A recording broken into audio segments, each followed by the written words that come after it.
Nos députés viennent de planter le dernier clou fiscal dans le cercueil de l'immobilier. Oh, bien sûr, ils n'augmentent pas les impôts puisqu'on vous a promis qu'on n'augmenterait pas les impôts. Non, ils ont juste changé le mode de calcul de l'impôt, ce qui fait que pour vous, ça va être beaucoup plus cher. D'ailleurs, vous savez, l'autre jour, mon fils m'a demandé ce que c'était que les impôts. Eh bien, je lui ai mangé la moitié de son goûter et il a très bien compris.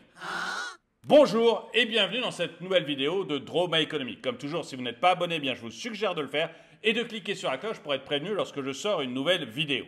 Mais avant de commencer, eh bien, je veux remercier le sponsor de cette vidéo, qui est un sponsor que vous voyez très souvent sur ma chaîne et que moi j'utilise régulièrement, CyberGhost VPN. CyberGhost VPN est le leader mondial de la confidentialité et de la sécurité sur Internet avec plus de 38 millions d'utilisateurs et une réputation exceptionnelle sur Trustpilot. CyberGhost VPN masque votre adresse IP, crypte vos données et redirige votre trafic Internet via un tunnel VPN sécurisé, ce qui vous permet d'être anonyme lorsque vous êtes sur Internet et ce qui réduit les risques de traçage. En plus, avec CyberGhost VPN, eh bien, vous pouvez regarder des films ou des séries qui ne sont pas encore disponibles en France en débloquant 35 plateformes de streaming, dont Netflix, Hulu, Amazon Prime, Disney+, et BBC iPlayer, pour un accès illimité à vos contenus préférés où que vous soyez dans le monde.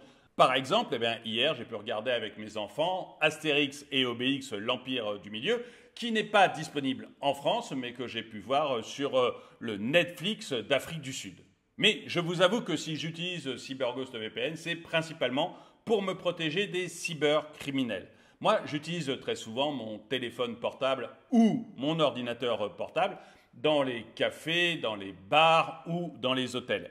Une seule crainte, c'est qu'un cybercriminel, eh bien, soit me mette un logiciel espion, soit est accès à mes données bancaires, par exemple. Avec 9700 serveurs répartis dans 91 pays, profitez d'une connexion VPN sécurisée en tout temps. Et l'interface conviviale de CyberGhost VPN rend son utilisation possible pour tous, sans aucune connaissance technique requise. Vous pouvez également utiliser un seul abonnement CyberGhost VPN pour 7 appareils en simultané pour vous et votre famille. Et grâce au lien qui est dans la description de cette vidéo, vous obtenez 83% de réduction, soit votre VPN à 2,03 € par mois et 4 mois offerts. En plus, vous pouvez tester CyberGhost VPN sans aucun risque avec la garantie satisfait pendant 45 jours et vous bénéficiez d'un support en ligne 24/7 en 4 langues, dont le français. Bref, prenez le contrôle de votre sécurité en ligne avec CyberGhost VPN. Mais revenons à ce dernier clou que les députés viennent de planter dans le cercueil de l'immobilier. Vous savez que l'immobilier en France actuellement, ça ne va pas du tout. J'ai fait plusieurs vidéos à ce sujet. Il y a non seulement une baisse très importante des prix, mais vous avez aussi un manque croissant de logements. Et pour les locataires, ça devient extrêmement difficile de se loger. En plus, les prix de location est en train d'augmenter énormément. Et tous ces problèmes, on les doit principalement à l'État. J'ai fait beaucoup de vidéos sur le sujet. Je ne vais pas revenir dessus. Et comme l'État trouvait qu'il était vraiment extrêmement bon en immobilier, eh bien, il s'est dit qu'il était temps de rajouter de la complexité fiscale à la complexité fiscale. Et donc, ils ont planté un dernier clou dans le cercueil de l'immobilier. Mais pour vous parler de tout ça, il faut que je vous raconte une histoire. Une de mes amies, Claire, s'occupe beaucoup d'immobilier. Claire de notaire, elle a 2 appartements qu'elle loue. Elle les loue en meublé. Un, elle le loue via Airbnb et le deuxième, elle le loue sur de la location longue durée en meublé. Claire a été assez contente de ces 2 solutions. Ça lui permet d'avoir une rentrée d'argent et comme elle pense à sa retraite et à ses vieux jours, elle se dit que ça lui fera un petit complément de revenus. Déjà, le 12 octobre dernier, Claire de notaire avait pris un petit coup de bambou fiscal. En effet, les députés avaient décidé que son logement qu'elle mettait sur Airbnb avait trop d'avantages fiscaux. Du coup, eh bien, l'abattement qu'elle avait de 71% était passé à 60%. Alors, effectivement, on n'avait pas augmenté les impôts, qui est la promesse que nous fait le fisc. Non, on n'avait pas augmenté les impôts, mais Claire, elle, avait bien compris qu'elle allait payer davantage d'impôts. Bon, s'était-elle dit, ok, je vais retirer mon appartement d'Airbnb et je mettrai les 2 appartements en location de meublés non professionnels. Seulement voilà, c'était sans compter sur Elvira. Elvira Gauche, c'est une députée qui appartient à la majorité présidentielle et qui est tenue par 2 choses impossibles. D'une part, elle a un gouvernement qui a affirmé haut et fort qu'il n'augmenterait pas les impôts, mais d'autre part, elle a le même gouvernement qui dépense de l'argent absolument n'importe comment et qui a absolument besoin de faire rentrer davantage de sous.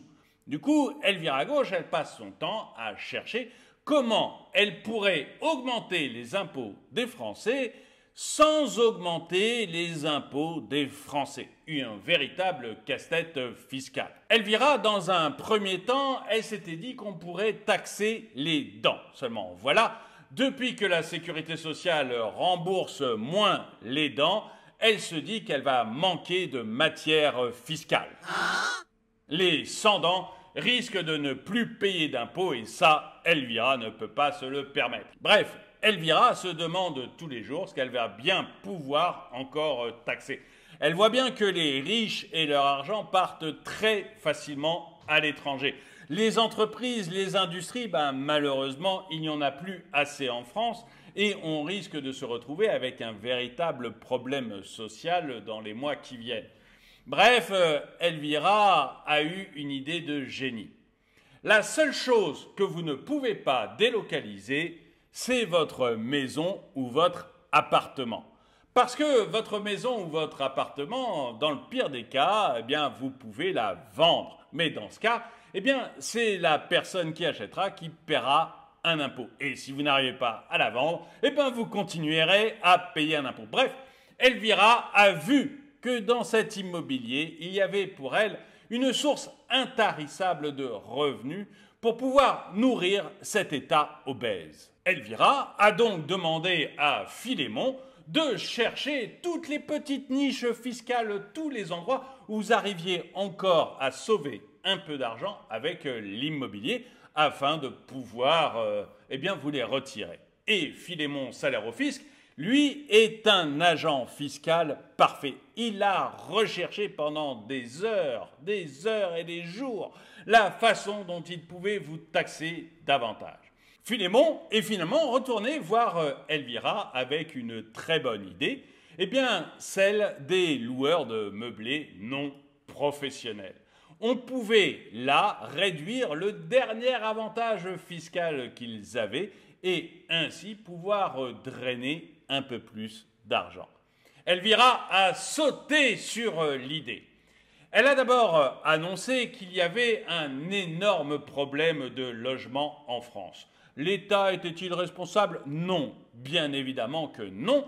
L'État est là pour vous protéger. Non, ceux qui étaient responsables de ce problème fiscal, c'étaient les loueurs de meublés non professionnels. Elle a ainsi indiqué dans son projet de loi qu'il y avait une différence fiscale entre les loueurs de meublés non professionnels et les autres loueurs de biens, et que cette différence fiscale était à l'origine de la crise que nous connaissons actuellement pour les locations. Pour combattre cette crise du logement, il fallait diminuer les différences fiscales qu'il pouvait y avoir entre la location nue et la location meublée. Et dans la bouche d'une personne politique, diminuer les différences fiscales entre 2 régimes, ce n'est certainement pas baisser la fiscalité du premier. Non, c'est augmenter la fiscalité du second.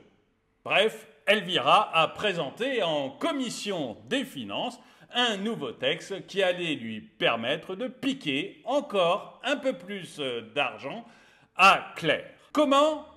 C'est très simple. Revenons aux bases. Quand Claire vend son appartement, elle déduit le prix d'achat pour avoir le calcul de sa fiscalité. Prenons un exemple. Quand Claire de Notaire a acheté son appartement, il valait 100 000 euros. Quand elle va le revendre, il en vaudra 150 000 euros. Jusqu'ici, Philémon faisait son petit calcul. Il faisait 150 000 moins 100 000 égale 50 000 euros et il taxait Claire sur les fameux 50 000 euros. C'était simple, c'était clair, c'était net, il n'y avait aucun souci. Mais là, eh bien, Philémon et Elvira ont trouvé une meilleure solution. Quand je dis meilleure, c'est évidemment une solution qui leur rapporte beaucoup plus d'argent à eux. Elvira a décidé d'amortir le logement. Jusqu'ici, lorsque Claire louait en meublé, eh bien, elle passait des amortissements sur son revenu et donc payait un peu moins d'impôts sur son revenu. Concrètement, quand vous louez une maison ou un appartement, eh bien de temps en temps, il faut refaire les murs, ou il faut refaire les fenêtres, ou il faut refaire le toit. Et donc, bien, comme dans une entreprise, on estime que cette dépense, vous pouvez l'amortir petit à petit dans le temps. Bref, Claire pouvait retirer de ses revenus 4 000 euros tous les ans au titre de l'amortissement. Et ces 4 000 euros tous les ans mis bout à bout devaient lui permettre, au bout d'un certain temps, de refaire le toit, de refaire les fenêtres ou de refaire les murs. C'est le principe de l'amortissement. Eh bien, Elvira s'est dit qu'on pouvait retourner ce principe contre Claire. L'idée est simple. Mettons que Claire achète son appartement 100 000 euros et que le fisc estime qu'on puisse passer un amortissement de 4 000 euros par an sur cet appartement. Claire garde son appartement pendant 5 ans, puis elle décide de le vendre. 5 ans fois 4 000 euros, ça fait 20 000 euros. Eh bien, dans ce cas, au moment de la vente, Claire vend son appartement 150 000 euros. On en retire donc les 100 000 euros d'achat, moins 5 années à 4 000 euros, donc 20 000 euros. Donc c'est comme si elle avait acheté son appartement à 80 000 euros. 150 000 moins 80 000, eh bien, il reste 70 000 euros sur lesquels Philémon va pouvoir la taxer. Vous avez compris, Claire, dans l'idée, a donc passé d'une taxation qui se faisait sur 150 000 moins 100 000, 50 000 euros, à une taxation qui se fait maintenant de 150 000 moins 80 000, 70 000 euros. Elle sera taxée sur un chiffre plus important, ce qui permettra à Elvira de lui piquer encore un peu plus d'argent. Et Claire, elle se demande à quel point l'État la prend pour une truffe. Certes, on ne va pas augmenter les impôts, mais elle se rend bien compte qu'elle va payer encore plus d'impôts sur ses plus-values immobilières. Et en fait, Claire, elle louait son logement meublé longue durée principalement à des étudiants. Comme quasiment tous les logements meublés, ils sont principalement loués à des étudiants. Et on voit bien qu'en rognant encore ce petit intérêt fiscal qu'il pouvait rester, eh bien, il y aura encore moins de logements loués à des étudiants, des logements loués en meublé, parce que les meubles, ça coûte cher, parce qu'il faut les remplacer, parce qu'ils s'abîment, et que ça fait juste une tracasserie supplémentaire pour le propriétaire. Moins de logements en meublé loués, ça veut dire encore plus de difficultés pour les étudiants pour se loger. Et je rappelle que grâce à ce gouvernement qui a mis en place notamment le DPE et le classement G+, G, F, E, qui progressivement ne pourront plus être loués, eh bien les locataires et notamment les étudiants ont de plus en plus de mal à se loger. Certains logent actuellement sous des tentes dans des campings.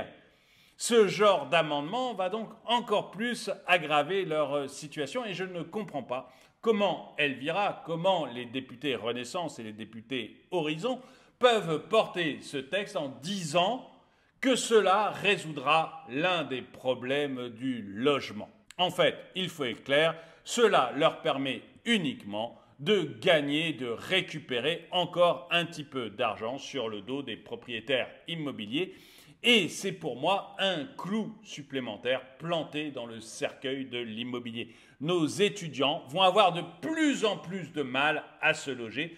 Tous ceux qui sont locataires vont avoir de plus en plus de mal à se loger et le coût des locations ne fera qu'augmenter au fur et à mesure. Et j'aimerais bien savoir ce que vous en pensez. Est-ce que vous pensez comme moi qu'on a un État absolument obèse qui cherche par tous les moyens à augmenter les rentrées fiscales tout en disant qu'il n'augmente pas les impôts? Ou est-ce que vous pensez que non, qu'Elvira et les députés Renaissance et Horizon ont raison et qu'un des problèmes de l'immobilier actuellement, c'est la différence de traitement entre le loueur de meublés non professionnel et les autres loueurs longue durée? Dites-le moi dans les commentaires. Et avant de vous donner le dicton du jour, eh bien, j'aimerais remercier une dernière fois le sponsor de cette vidéo, CyberGhost VPN. Et n'oubliez pas qu'en cliquant dans le lien qui est dans la description, eh bien, vous obtenez 83% de réduction sur votre VPN, soit votre CyberGhost VPN à 2,03 € par mois et 4 mois offerts. Et le dicton du jour, les députés ne sont pas totalement inutiles, ils peuvent être cités comme mauvais exemples. Merci d'avoir regardé cette vidéo, mettez-lui un pouce vers le haut, commentez-la, partagez-la. Merci à tous ceux qui soutiennent la chaîne et moi je vous dis à très bientôt.